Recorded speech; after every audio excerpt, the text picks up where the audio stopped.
de Dios. Y yo quiero hoy compartir una palabra con ustedes, ya que Juan usa la palabra verbo para hacer referencia al Señor Jesús. Y vamos a estar hablando de la revelación de Jesucristo. Vamos a ver a Jesucristo en diferentes maneras durante la exposición de la palabra. No hoy solamente voy a utilizar un solo de esto que te voy a mencionar. Durante la exposición de la palabra vamos a ver a Cristo como el Cristo prometido.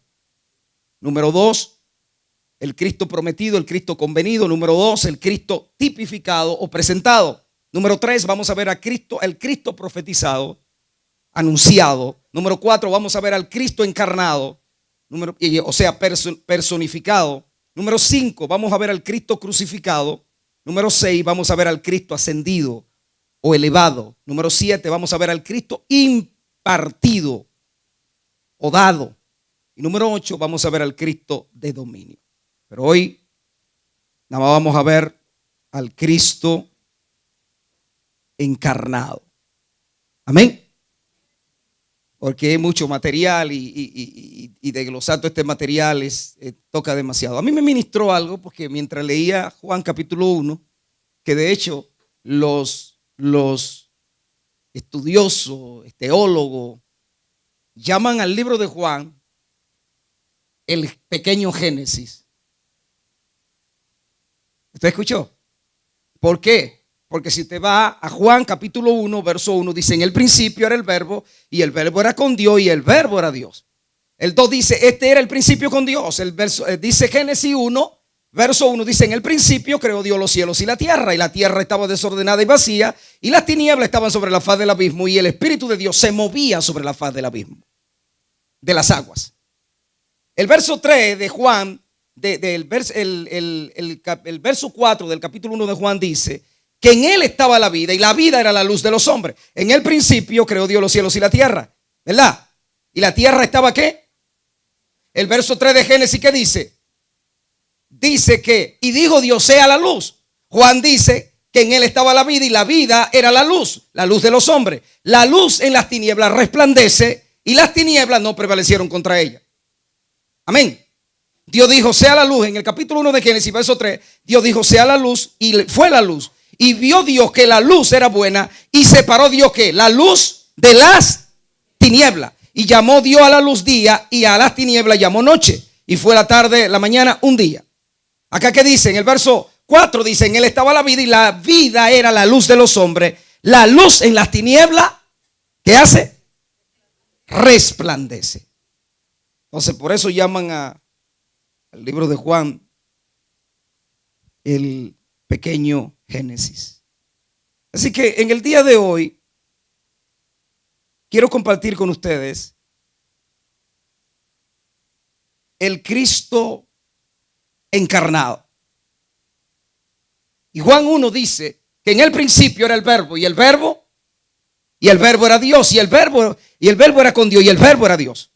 ¿Por qué Juan usa la palabra verbo para hacer referencia al Señor Jesús? Hay que notar algo interesante al leer la historia.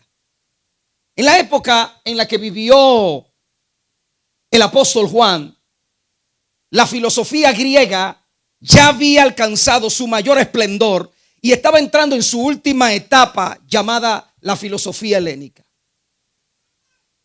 En esta época, que hay que resaltar, en ese tiempo habían 3 grandes escuelas del pensamiento filosófico.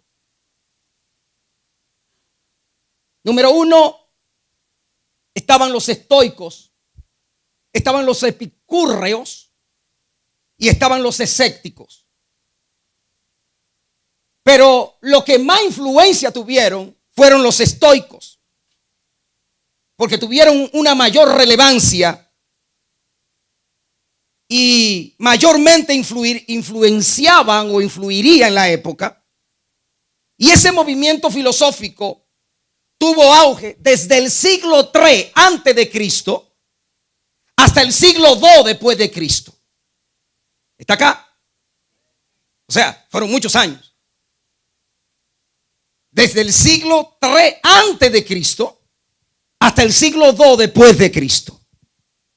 Entonces, cuando nosotros, esta escuela de pensamiento abarcó toda la época en que apareció el Señor Jesús y el desarrollo del cristianismo en sus 2 primeros siglos y la caída del Alto Imperio Romano. Estos estoicos sostenían que el logo, usted sabe que la palabra logo en griego significa palabra en español y en hebreo es dabar, pero el logo, los estoicos sostenían que el logo, al ser una energía externa, programaba al universo y al mundo en grandes ciclos cósmicos, como era la palabra griega aion o años cósmicos, que es lo que lo llaman. Y me llama la atención porque al final ellos lo que decían era que la energía, esa energía eterna, volvía a nacer de nuevo. Incluso nosotros mismos, esto se le conoce, por eso es que hay muchas creencias, dentro de ellos hay una parte en el judaísmo que creen en la reencarnación. ¿Me escuchó? Otra doctrina característica de las grandes religiones paganas, sobre todo. Pero hubo alguien que, un Heraclitos, afirmó que estos logos cósmicos están dentro de nosotros y por lo tanto se puede descubrir en su propio interior. Pues esta fuerza es común e inmanente al hombre y a la naturaleza. De esto surge una idea que por eso está regado hoy, en el día de hoy, la interiorización y la meditación. Que ahora hay una mezcla, que lo mismo que estaba pasando en aquel entonces, ahora hay una mezcla de cristianismo con yoga, con budismo. Y la gente cree que meditar en el yoga es lo mismo que meditar en el cristianismo. Está completamente errado. Esto mismo pasaba en ese tiempo en que Juan vive. Y vemos esto, ¿sabe por qué? Porque cuando Juan presenta, de hecho muchos lo hacían mucho, lo que es la New Age, la nueva era, que ha sido sumada a otros movimientos esotéricos y metafísicos como el yoga, el gnosticismo, la teosofía y los métodos de autoayuda personal. Juan presenta un concepto nuevo en medio de esa generación. Ese es el plato de lo que se está viviendo. Juan tiene que presentar emplea el lenguaje de ellos. ¿Están acá? Pero no para poder explicarle a ellos a quién es que él les sirve. Y presenta el logos en la persona de Jesús como aquel que es externo, no que es una energía, sino aquel que es externo y que es responsable por la creación de todos. En la persona de Cristo que se expresa logos. Jesucristo revela a Dios para los hombres. Es el verbo logo. Por eso es que no es la palabra hablada por Dios, sino una persona que revela la mente de Dios a la vida del ser humano. El verbo presentado por Juan es la respuesta a la doctrina falsa de los gnósticos que negaron a la verdadera humanidad de Cristo. Los gnósticos, Jesús hombre, los gnósticos, principalmente una área de los gnósticos que se llamaban los erintos.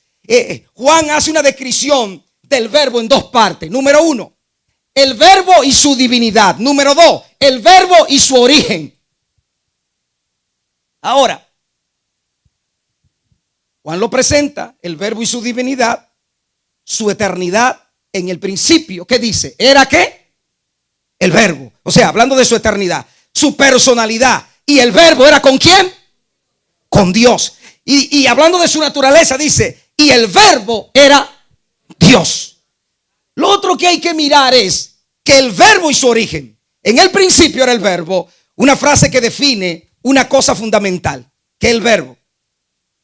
Jesucristo existe desde la eternidad, desde antes de los tiempos. La palabra principio es la traducción de la palabra griega arche y está utilizada en 3 formas diferentes en el griego, al igual que en el español. Número 1, en sentido temporal, o sea, de tiempo, En este caso, que quiere decir principio, comienzo, origen de una cosa. Usted lo puede ver en el libro de Lucas, capítulo 1, verso 2, o en Marcos, capítulo 1, verso 1, y en Juan, capítulo 1, verso 1. Lo número 2 es que se utiliza en sentido de posición o rango o importancia. O sea, que él ocupa un lugar de preeminencia, uno investido de autoridad y relevancia. Créame que esta es una de las épocas más difíciles de servirle a Dios, porque hay tantas corrientes de pensamientos, y al ver tantas corrientes de pensamiento, le dicen una cosa a la gente, después le dicen otra, y la gente no sabe en quién creer.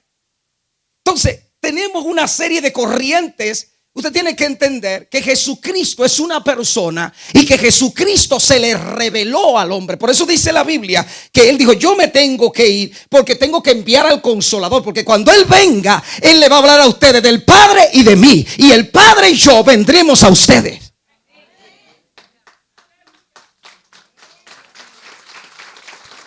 Entonces, lo tercero es que la Biblia utiliza la palabra Arshet o Arshet en el sentido de origen de las cosas. Y causa primera, que es lo que significa principado, originador de fuente. En toda la liturgia griega, la palabra arge se utiliza también en 3 formas y con el mismo significado. De cualquier manera, que es la que le asigna al Señor Jesús el término arche, que es el principio. Cualquiera de las 3 definiciones se ajusta perfectamente, ya que Él es ante todo, por lo cual está sobre todo, siendo el magistrado de la creación. Esta misma idea es confirmada por el apóstol Pablo en Colosenses capítulo 1, verso 16, donde nos dice: porque en Él fueron creadas todas las cosas, indicando que Él es la fuente de donde salió todo. La que hay en los cielos y la que hay en la tierra, visible e invisible. Dice la palabra: sean tronos, sean dominios, sean principados, sean potestades. Todo fue creado por medio de Él y para Él. Y Él es antes que todas las cosas, y todas las cosas en Él subsisten.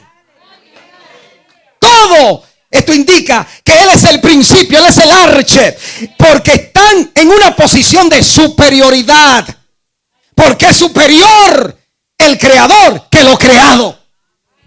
Santo Dios, ya me emocioné yo. Por eso es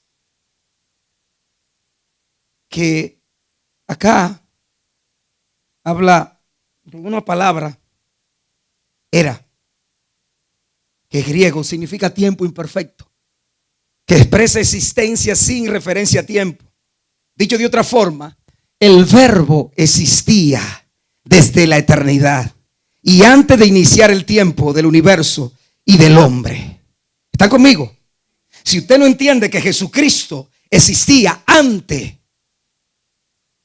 ¿cómo yo lo sé? Por lo que te acabo de decir. Pero ¿cómo yo lo sé también? ¿Se acuerdan en Juan 17, Jesús haciendo una oración? Jesús les dice al Padre: Padre, muéstrame esa gloria que tú y yo teníamos antes de la fundación del mundo. Hasta que usted no conozca a Jesús como el eterno, que Él existía antes que todas las cosas. Por eso Jesús dijo: mi vida yo la pongo y yo la vuelvo a tener.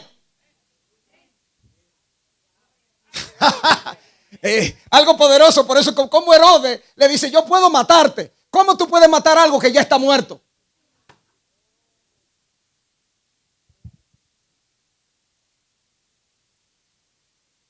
¿Y de dónde saca usted eso, apóstol? Sencillo. ¿Usted no ha leído Apocalipsis?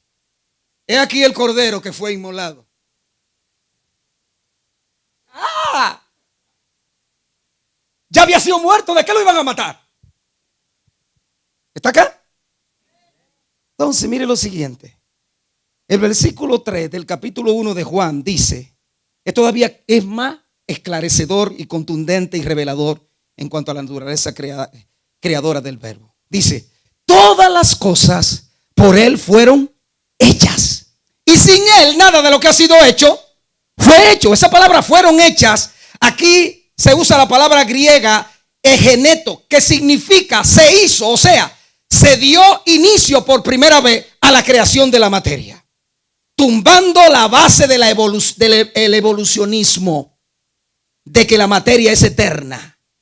años más tarde, el auge del cristianismo afectó negativamente a todas las escuelas filosóficas helénicas, al ser rechazadas muchas de sus enseñanzas por ser contraria a la doctrina cristiana. Finalmente, la filosofía helénica expiró en el año 525 después de Cristo, cuando Justiniano cierra las escuelas filosóficas de Atenas.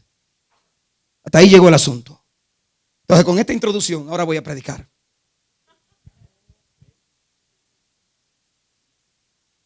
No se preocupen, que lo voy a tratar bien hoy.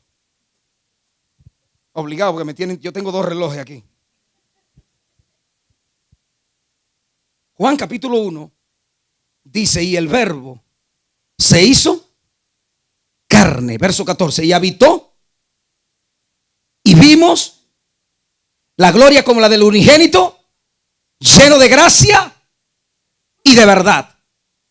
El verbo se hizo carne y habitó entre nosotros, y vimos su gloria como la del unigénito del Padre, lleno de gracia y lleno de verdad. Y este es de quien yo decía: el que viene después de mí es antes de mí, porque era primero que yo. Ahora, ¿en qué piensa usted cuando usted oye la palabra misterio? Si usted me pregunta a mí, yo cuando pienso en la palabra misterio, me remonto a los años 80, porque esa es mi época. En ese tiempo hubo un boom de una película inglesa de Inglaterra que se llamaba Agatha Christie. ¿Se acuerdan? Y yo veía a la gente leyendo ese libro tan grande. Y yo decía, ¿pero cómo esta gente puede leer un libro tan grande? De una novela. Amén. Era una novela británica. Pero también, ese es mi criterio, pero quizá otra persona piensa quizás en los ovnis.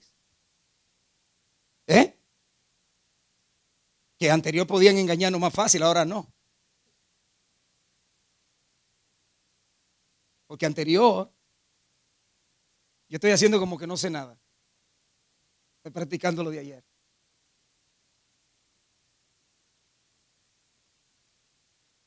Por ejemplo, mire, le voy a decir algo.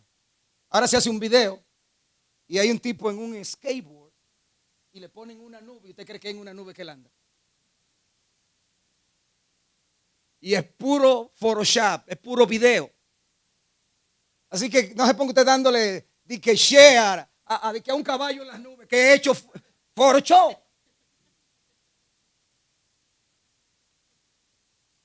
Y la gente se lo cree en todos esos cuentos. De que una ciudad descendiendo del cielo también. Photoshop. Y yo creo que la Nueva Jerusalén viene.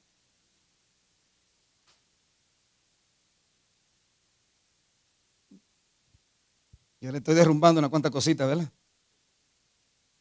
Por eso es que acá un misterio se refiere a una situación extraña que despierta curiosidad o crea suspenso porque la explicación está oculta. En un contexto teológico, la palabra misterio tiene otro significado. Normalmente se refiere a una verdad revelada por Dios que está por encima de la comprensión humana. Dios es un ser infinito, por lo cual no nos debe sorprender si muchas verdades acerca de Él trascienden nuestro entendimiento. En el Nuevo Testamento, la palabra misterio tiene un significado aún más definido, porque se refiere a las verdades del Evangelio que fueron escondidas del pueblo de Dios durante muchos siglos y generaciones, pero después Dios durante muchos siglos y generaciones la revela con claridad a partir de la venida de Jesucristo. Amén. A partir de la venida de Cristo al mundo. Por ejemplo, el apóstol Pablo nos habla en Efesios capítulo 3, verso 3. Yo sé que a usted le gusta verme gritando, pero lo estoy enseñando, es muy importante esto. Capítulo 3. Mire, le voy a dar un secreto, porque yo sé que la gente está esperando. ¿Cuál es la revelación del apóstol hoy?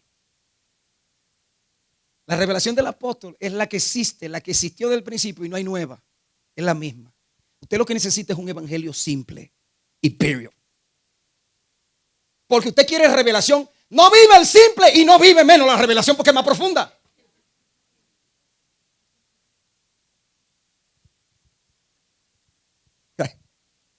¿Qué te parece, Francesca?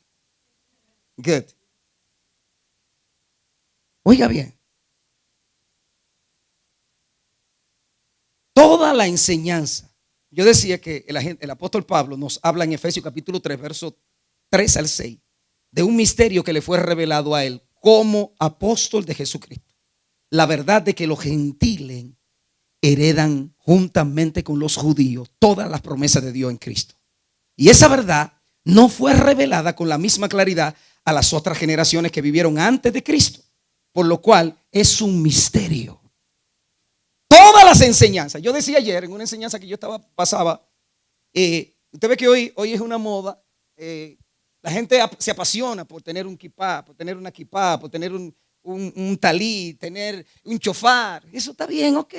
Pero yo eso nada más lo uso para enseñar, si tengo que enseñar. Pero yo no tengo que pararme aquí con un talí, porque el talí representaba a Cristo. Y yo tengo a Cristo adentro de mí. Entonces no tiene sentido que yo ande con una cosa por fuera. Eso era tipología, eso era simbología de Cristo. Entonces, ¿qué pasa? Hoy la gente le encantan todas esas cosas. Y no entendemos que todas las cosas, las enseñanzas, son misterios. Esto es por fe. Que hay que vivirlo. Una vez la gente, porque yo le digo a usted una cosa, cuando usted te comience a ver un video, no trate de ver un pedazo del video, véalo entero para que usted sepa qué fue lo que quiso decir la persona. Porque usted va a juzgar a la persona por el pedazo que usted vio.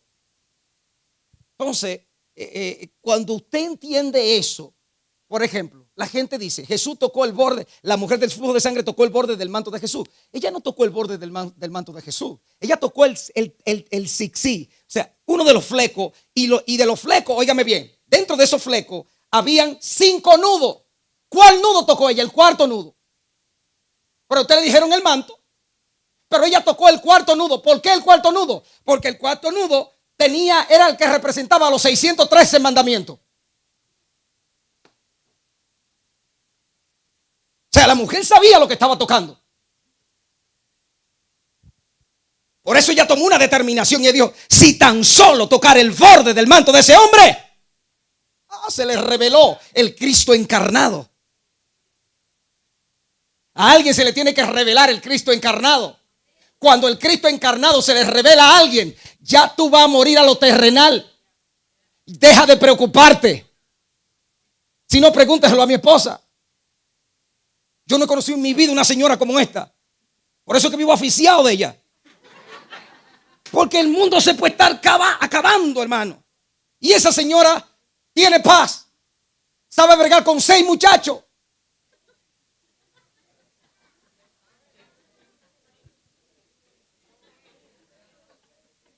El que se ha entendido, el que tiene oído para oír, que se ha entendido. Vamos al tema. Todas las enseñanzas más importantes de la fe son misterio.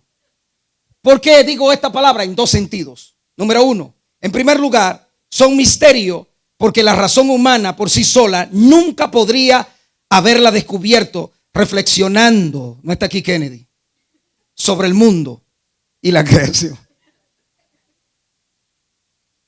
Dios tenía que revelarla por medio de una revelación especial. Número 2, en segundo lugar, estas verdades están por encima de la comprensión humana. El problema de usted al estudiar la escritura y al esperar un milagro es que usted quiere comprenderlo. Los milagros no se comprenden porque la palabra milagro significa nes en hebreo y es N-E-S y significa elevado, algo que tú no lo puedes entender, algo que sobrepasa tus fuerzas, algo que tú no lo entiendes, algo que es sobrenatural, algo que lo que es imposible para los hombres, para Dios es posible. Por eso es punto. Si Dios dijo vida, ¿quién dice muerte? Mire, cuando a mí me fue revelado esto, y me fue revelado cuando me tocó la enfermedad. De lo contrario, yo no lo iba a entender. Porque yo decía, pero ¿cómo puede ser que la gente tiene eso? Ahora lo entendí porque me tocó a mí. Y al tocarlo, David dijo, no moriré. Porque David sabía que por encima de la enfermedad, por encima del problema, por encima de lo que te esté pasando, hay un propósito de Dios que todo ser humano tiene que cumplir. Todo ser humano, Dios no te va a llamar a cuenta. ¿Qué hiciste? Mira, ¿qué hiciste aquello? Dios te va a llamar a cuenta. ¿Qué hiciste con el propósito que te puse en las manos para que tú lo hagas? No me venga con el cuento que te quedaste sin empleo. No me venga con el cuento que peleaste con la mujer. No me venga con el cuento que estaba enfermo. A ti te pusieron en la tierra no para suplirte una necesidad. A ti te pusieron en la tierra para cumplir un propósito de parte de Dios. Claro. No, es que usted no me entiende. Yo no te voy a entender. Ni tú a mí tampoco. Tú no me vas a entender. Porque tú no le vas a decir a Dios, no, es que los muchachos, es que los niños, pues ya como la esposa mía. Ella se iba a vigilia con los 4 muchachos, con los 5 pequeñitos, todos, y llevamos una frazada y la tirábamos ahí dormían todos y nosotros adorando a Dios. Porque ya que eso no existe. ¿Qué es lo que es vigilia? Pregúntale a la iglesia de hoy, ¿qué es lo que es vigilia? Y ese término es griego o hebreo. Oh, sí, vamos a ir para Comelona y para playa. Ah, gloria a Dios, ahí está Dios, eso es de Dios. Pero para orar, para vigilar. Yo creo que por eso que tenemos la iglesia agarrada. Porque cuando la iglesia esté, vamos a vigilar de verdad. A ver si es verdad. Si no, se van a romper los muros. Y los ayunos también.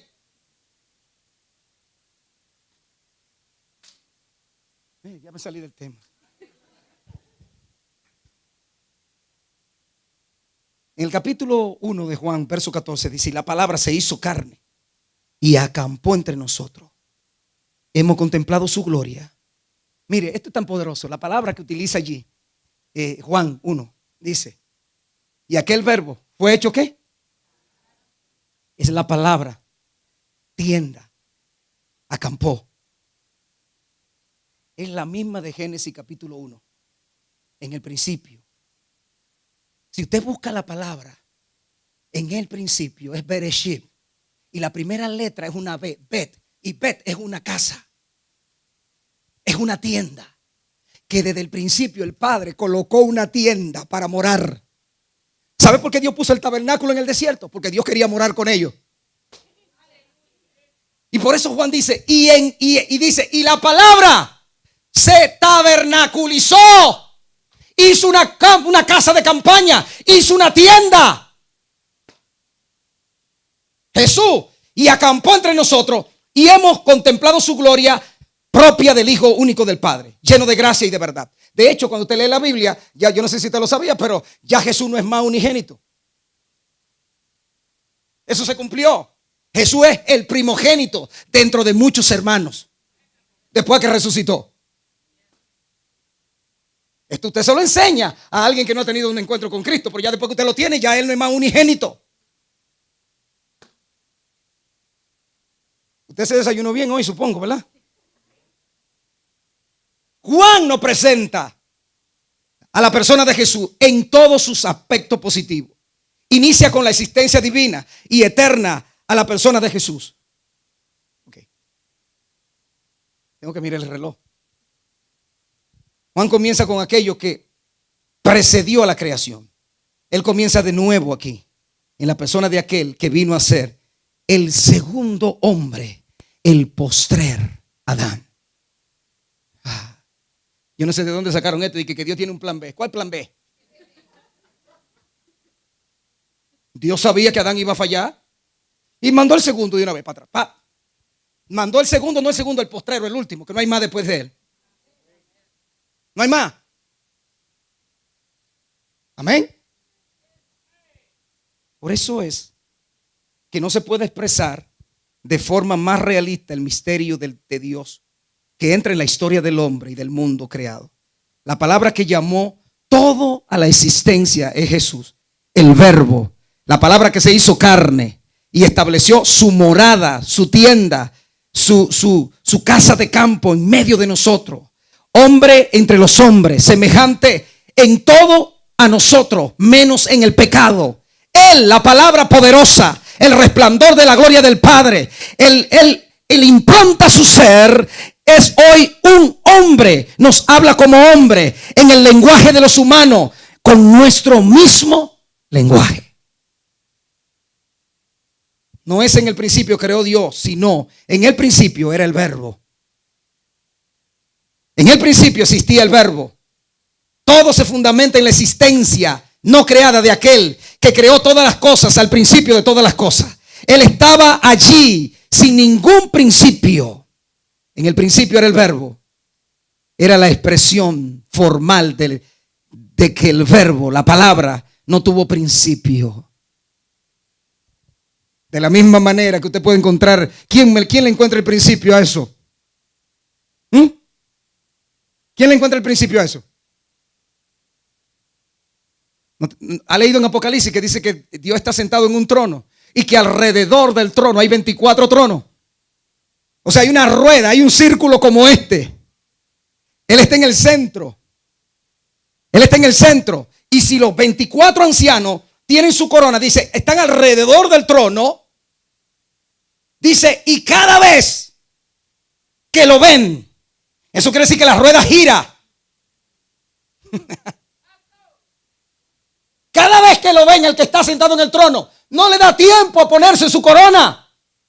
Porque cuando lo ven, se la quitan y se postran y dicen, santo, santo, santo, Dios Todopoderoso. Y eso es poderoso, porque podemos deducir que cada vez que uno de ellos ven a Dios, lo ven en una diferente manifestación.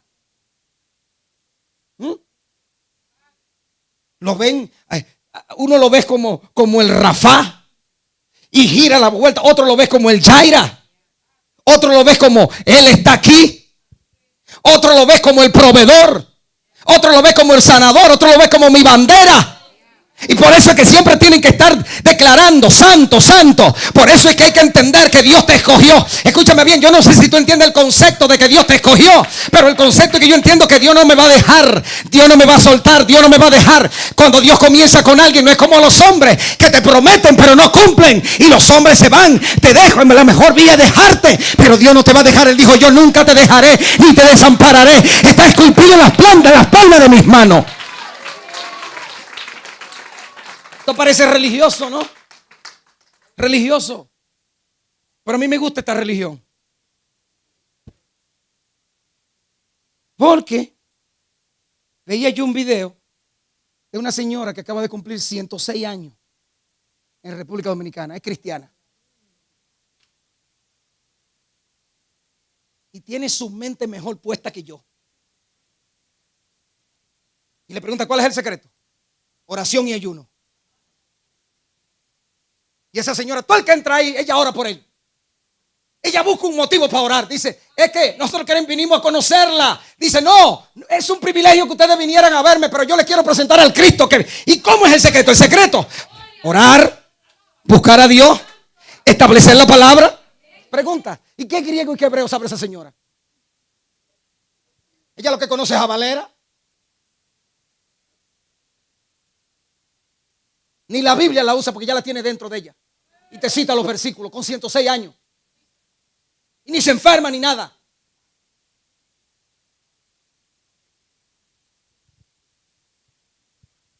¿Por qué te quejas si paga un seguro que tú no usas? ¿Por qué te quejas que está pagando un seguro médico que no? O sea, eso es bueno. Si no te enfermas, gloria a Dios. Lo pago con gusto. Estoy pagando seguro, voy a tener que. Dale gracias a Dios que no está pagando, que no te enferma.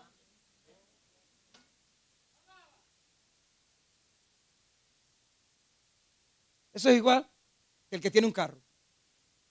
Mire, yo lo miro desde esta manera.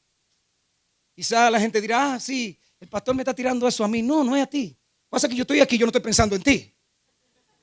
Me vino eso, a mí lo que me viene yo lo suelto. Pero ¿sabe lo que pasa? Yo duré muchos años sin seguro. Muchos años. Y yo no me enfermaba tampoco. Y ahora tengo y no tengo. Que yo recuerde, yo no me enfermé en el 2018, ni ahora tampoco. Ni me voy a enfermar tampoco.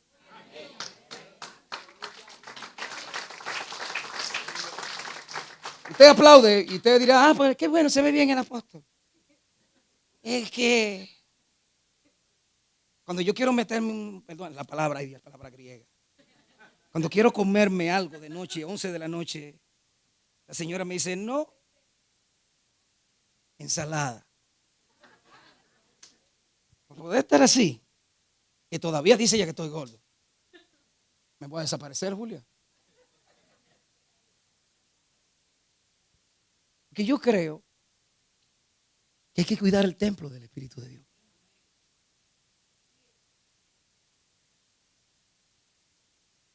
El verbo era con Dios. Ese verbo nos gusta. El verbo era personalmente distinto. El verbo era con Dios. Estaba con Dios. Pero no era distinto en naturaleza. El verbo era Dios. Y viene la afirmación más sublime del Nuevo Testamento. Y la palabra se hizo carne y habitó entre nosotros. Esta frase es mucho más que teología. Es el cumplimiento de la profecía de Isaías. Cuando Dios le ordena, ¿se acuerda? Cuando Dios le dijo a Noé, esto me ministra mucho, porque a la gente le encanta todas esas cosas, pero usted no busca la esencia. En el arca de Noé, todos caben. ¿Cómo que dice el corito? Caben todos, tú también. Pero cuando usted entiende que Dios le dice a Noé en el capítulo 7, Dios le dice, y dijo el Eterno a Noé, entra tú y toda tu familia al arca, pues visto que eres justo ante mí en esta generación. ¿Usted cree que no era impecable? Era que era lo mejorcito de esa generación. No era que era santo. Bueno, era tan santo que se emborrachó y salió desnudo. No era un flycito al queche. No estoy ofendiendo a Noé. Porque si Dios nos juzgara a nosotros por lo que usted y yo somos, esto estuviera vacío. El micrófono estuviera hablando solo. Sí, porque es fácil acusarlo a los otros. Pero mire algo. Hay una palabra allí. Dios le dijo, justo eres ante mí en esta generación. Esa palabra es la palabra hebrea Bo-el Hatebat, que significa Tebat. Usted me ha escuchado en otra ocasión hablar de este término, pero tiene dos acepciones. Número uno, la primera es palabra. Boeja Tebat es palabra. Tebat significa palabra en hebreo y en español. La palabra hebrea Tebat tiene dos acepciones. Primero significa un arca. Un arca. Y lo número dos también significa palabra. Quiere decir que no solamente cuando Dios le dice a Noé, entra en el arca, Dios le está diciendo, entra en la palabra. Porque cuando usted entra en la palabra es la única que tiene la habilidad de que tú entras y sales por el camino que Dios te manda que entre. Por eso te encuentras en Isaías 45 que Dios le dice, yo te tomo de la mano derecha, abriré puertas delante de ti. Lo bueno de Dios es que dice, y te daré los tesoros escondidos que están en la oscuridad. ¿Usted sabe lo que pasa cuando usted está en oscuridad y se abre una puerta? Usted no sale porque usted no sabe lo que hay detrás de la puerta. Pero Dios dice, yo iré delante de ti. Quiere decir que Dios se va a asegurar de que cuando Él te abra la puerta, Dios va a preparar el escenario para que tú cruces sin ningún problema. Entonces Dios le dice a Noé, le dijo: te he dado una palabra para que construya tu casa. ¿Cómo nosotros le podemos exigir a nuestros hijos si nosotros no le damos ejemplo a nuestros hijos? No trate de usted querer corregir a sus hijos si usted no le está dando ejemplo de fe a ellos.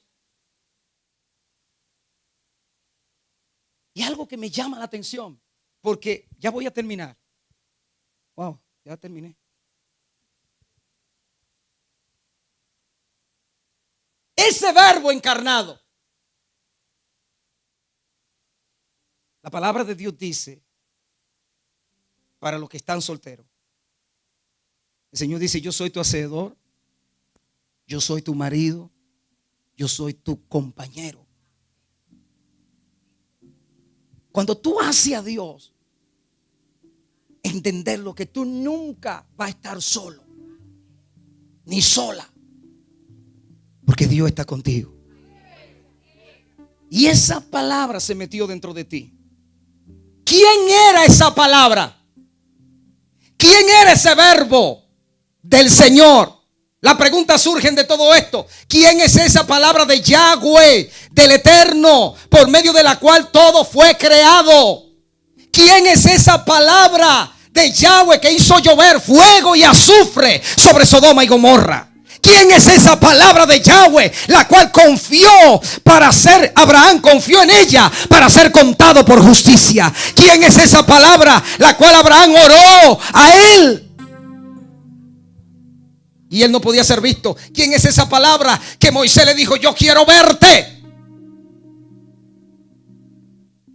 ¿Quién es esa palabra que el mediador de los pactos? Me llama la atención porque en el capítulo 15 de Génesis dice que Dios le dijo a Abraham, le dio unas instrucciones para un pacto que iba a hacer con él, y le dijo que le trajera un cabrito, un carnero, una oveja, y dice: y pártelo por la mitad.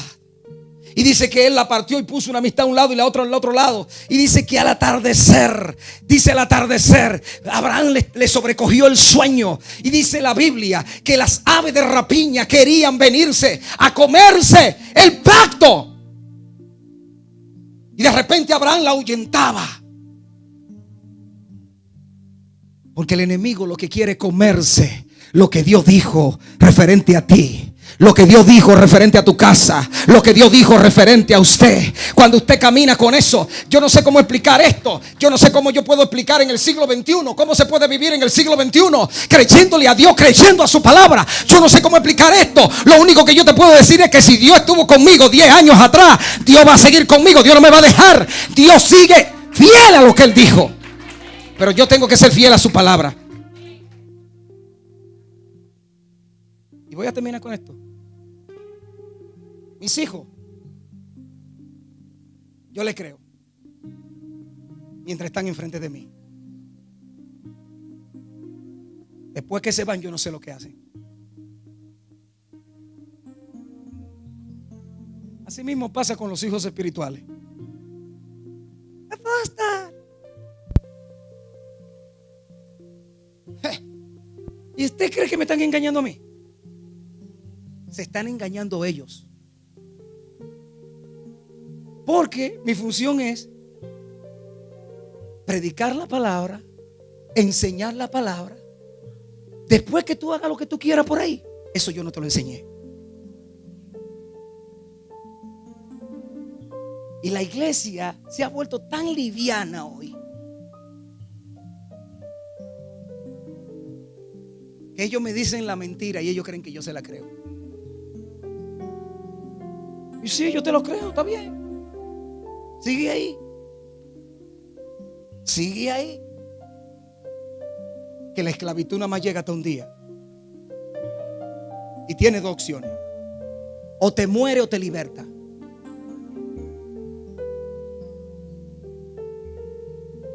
Claro, usted va a escuchar muchos términos ahora en el siglo XXI por Frank Armengol, porque esto ya no se está enseñando. Hoy no se le está diciendo a la gente que están en pecado. Hoy no se le está diciendo a la gente que tienen que dejar el pecado. Hoy no se le está enseñando eso a la iglesia, que hay que decirle: ok, tú quieres enseñar, tú quieres hacer cosas, va a tener que dejar de hacer cosas. Y y vamos a vivir una vida como a ti te dé la gana. No. Mantener un hogar cuesta. ¿Sabe lo que significa la palabra ayuda idónea? Oh, la persona que me ayuda. No. En el contexto hebreo lo que significa es que Dios te puso una persona al lado tuyo, que si tú no cumples el propósito, hombre, ella va a ser opuesta a ti.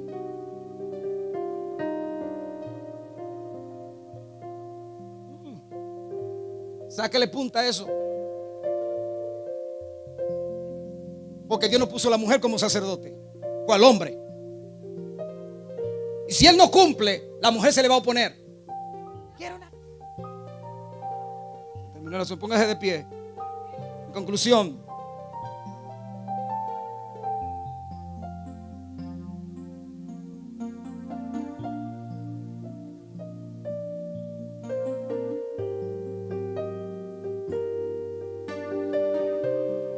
aleluya.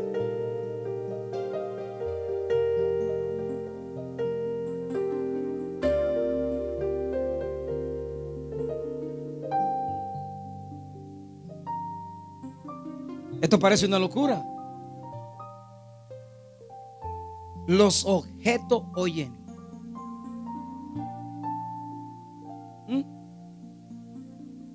¿Por qué se le dice a la gente que tenga cuidado con lo que habla? Porque las paredes oyen.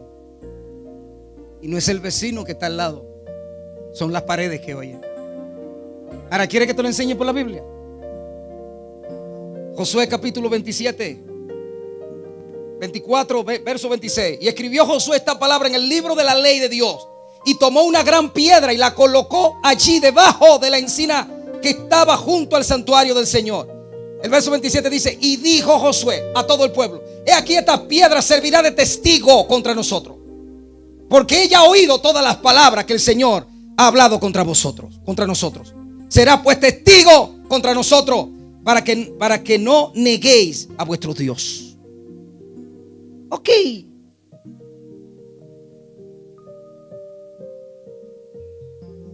¿Por qué los científicos dicen que cuando usted habla, todas las palabras que salen de usted, unos microorganismos microscópicos, se segregan en la pared? Y no es que hay una casa llena de demonios, es una atmósfera negativa que hay, que usted mismo la creó.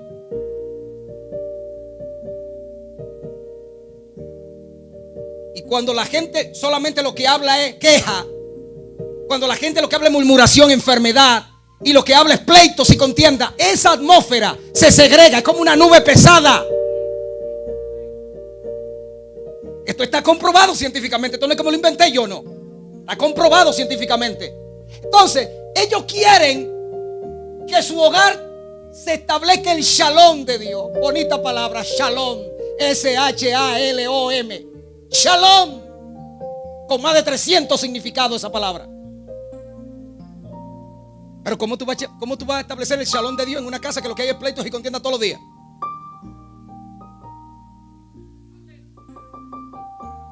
Porque Proverbios dice que tú quedas enredado en los dichos de tu boca.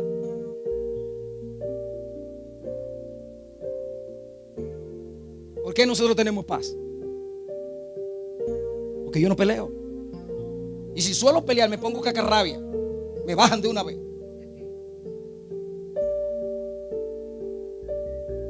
Porque yo tengo que cuidar de no abrir una puerta que me haga daño a mí. Dice Proverbio 15:1 que la blanda respuesta aplaca la ira. Si hay dos seres en una casa, no pueden actuar los dos igual. Alguien tiene que bajarse para que el otro se baje. Por eso es que la palabra pueden tanto sanar como pueden dañar. Amén. Usted puede tomar o probar este hecho neurológico. ¿Usted se dio cuenta cuando a Job le enviaron unos mensajeros? Perdió todo en un día. Perdió sus hijos, perdió su finanza, perdió su salud y perdió su hogar. Están ahí en la Biblia un ejemplo. Nosotros no podemos caer en eso. Nosotros tenemos que entender que Dios es el poderoso para ayudarnos.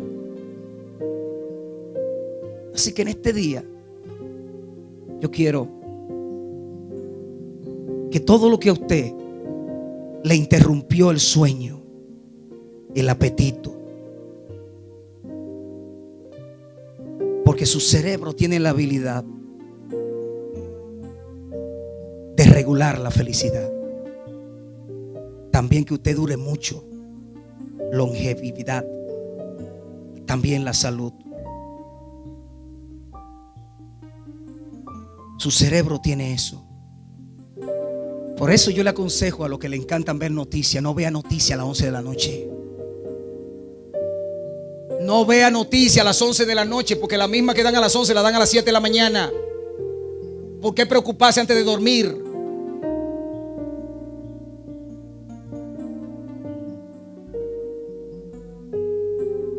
Pero entonces, apóstol, lo que yo te estoy diciendo, porque desde que algo pasa, tu cerebro se preocupa.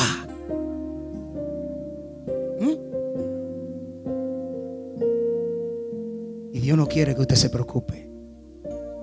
Dios quiere que el mismo Dios de paz os santifique por completo todo vuestro ser, espíritu, alma y cuerpo.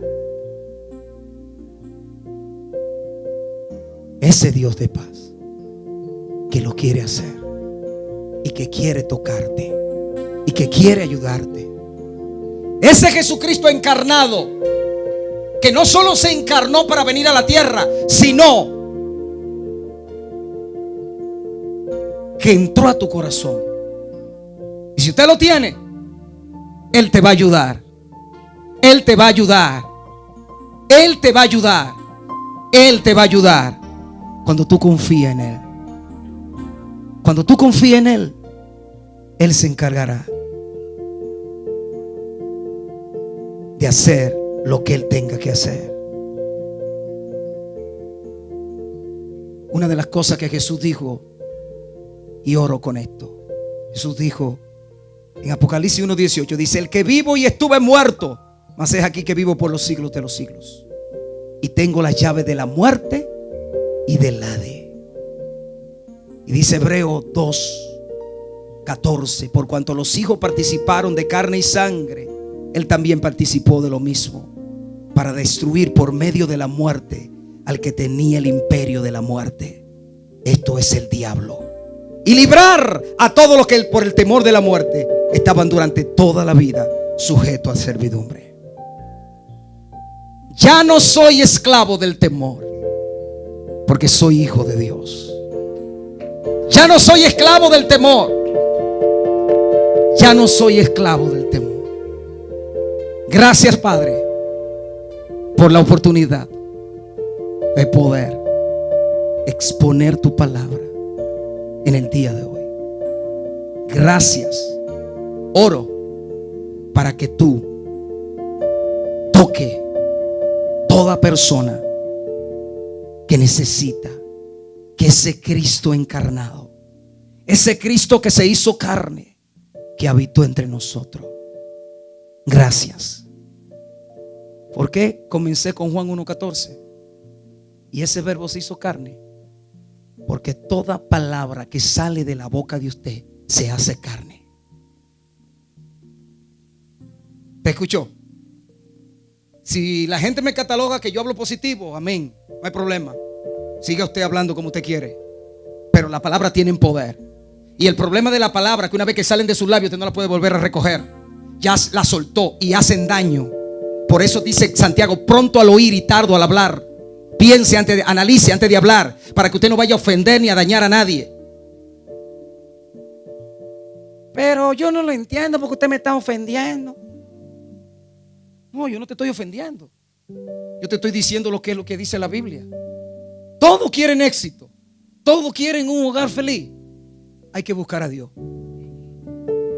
Si usted quiere ver cómo Dios actúa, deje que Dios sea el centro de su hogar. Cédale a Dios. Hable y usted va a ver cómo el Señor le vas a ayudar. Oro al Dios Altísimo para que esta palabra cobre preeminencia en la vida de cada uno de ustedes y en mi vida. Padre, en este día oro para que ese Cristo que se encarnó, ese Cristo que se hizo carne y que es la luz de los hombres, y qué bueno que la palabra de Dios dice que los que son engendrados de Él no son por voluntad de varón, ni de carnes, ni de sangre, sino voluntad del Padre, por el Espíritu. Somos engendrados de Dios por el Espíritu.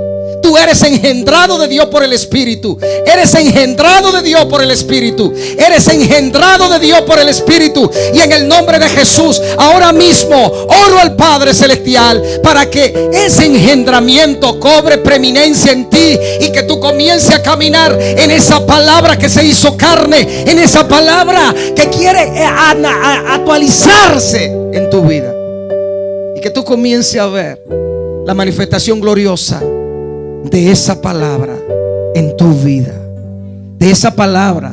Padre, yo oro, Señor, por esta iglesia.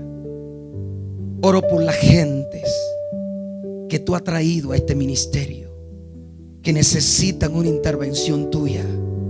Padre, creemos que ese mismo Jesús que anduvo caminando en la tierra de Galilea, en Jerusalén, ese mismo Jesús es el mismo que sigue caminando en el siglo XXI. Es el mismo que no ha mermado. Es el mismo que sigue haciendo milagros poderosos en la vida de la gente. Es el mismo que sigue sanando. Es el mismo que sigue trayendo la provisión que cada quien necesita. Padre, abre una puerta de bendición. Abre una puerta, trae corrección. Ayuda a Dios a los que están solteros. Ábrele una puerta para que su familia se restaure. Padre, yo te lo pido. Padre, yo oro por un milagro. Padre, yo cancelo todo diagnóstico de que establecieron, Señor. Padre, tengo la conciencia bien clara de que hay autoridades, como dice Romanos capítulo 13, que están establecidas por Dios en la tierra. Y yo entiendo que un maestro tiene autoridad, que un juez tiene autoridad, que un policía tiene autoridad, que un juez, que un médico tiene autoridad, que los padres tienen autoridad, y diferentes autoridades que hay en la tierra. Pero muchas veces, Señor, los doctores le dicen a los pacientes: te quedan 2 semanas de vida. Padre, yo vengo a levantarme en contra de esos diagnósticos en el nombre de Jesús, y establezco que se rompe por el poder de tu palabra ese diagnóstico, y que tú te metes, Señor, en el cuerpo de esa mujer, de ese hombre que le fue dado, le dictaminaron el tiempo de vida en esta tierra. Envío la palabra al sistema inmunológico, que de la misma manera, cuando tú colocaste la primera célula, comenzaron a multiplicarse. Padre, así mismo yo envío la palabra, que ahora mismo el sistema inmunológico de esa mujer y de ese hombre está débil y necesita una multiplicación inmediata para que pelee contra ese virus que hay, contra esa enfermedad que está en el cuerpo. Padre, en el nombre de Jesús, envío esta palabra sobre Juana, Señor. Yo cancelo el dictamen que le dieron los doctores y establecemos vida, Juana, sobre ti. Establecemos vida sobre ti. Yo no creo lo que dice el hombre, yo creo lo que dice Dios. Y tú tienes un propósito que cumplir en esta tierra. Yo declaro vida, que esa palabra se salga de ahora mismo de la pantalla de la televisión y se meta dentro de ti en el nombre de Jesús, o del teléfono, por donde quiera que me esté viendo. Que esa palabra se meta dentro de ti y que ahora mismo comiencen a funcionar las células, comiencen a regenerarse, comiencen a producir vida, y vida en abundancia. Gracias, Señor. Gracias, Padre, en el nombre de Jesús. Gracias, Señor. Gracias, Señor.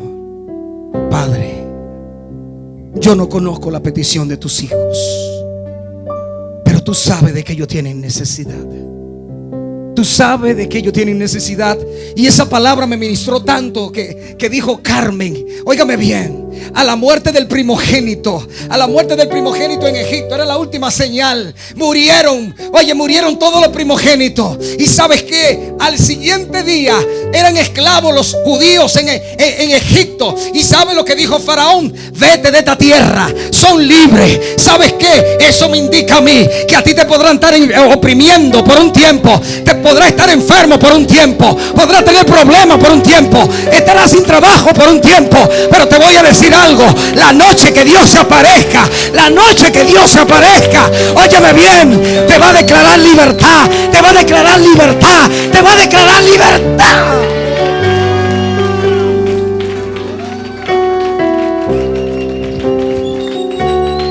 Gracias. Yo estoy viendo esa palabra posándose sobre gente aquí. Esa palabra de libertad. Te van a libertar. Te vinieron a libertar. Te vinieron a libertar en el nombre de Jesús.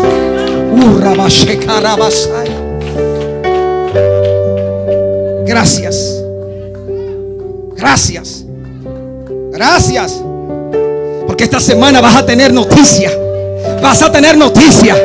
Esta semana las cadenas se van a romper. Dios no necesita llave. Él entra a la celda y quita los grilletes.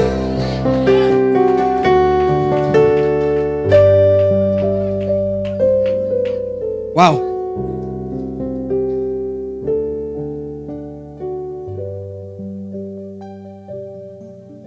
Ustedes van a conocer al Cristo resucitado. El problema es que lo seguimos viendo como el encarnado. No, cuando Él resucitó, ya no era el encarnado. Cuando Él resucitó, ya no necesita tomar una llave para abrir una puerta. Él se mete simple y sencillamente, porque ya el tiempo y el espacio no lo detienen. Él es la palabra. Gracias. Oro al Eterno que esta semana sea una semana de bendición, conforme a la palabra que he establecido sobre ti. Y establezco esta palabra sobre ustedes. Establezco esta palabra que será una semana de bendición. Y no solo esta semana. Tú estás en la bendición que es Cristo. Cristo es ti, esperanza de gloria. Seguirá caminando con Cristo. Vas a ver las cosas que Dios va a hacer. Vas a ver lo que Dios va a hacer contigo y tu casa. Que el Señor te bendiga y haga resplandecer su rostro sobre ti. Alguien en esta tarde escuchó esta palabra y está aquí por primera vez.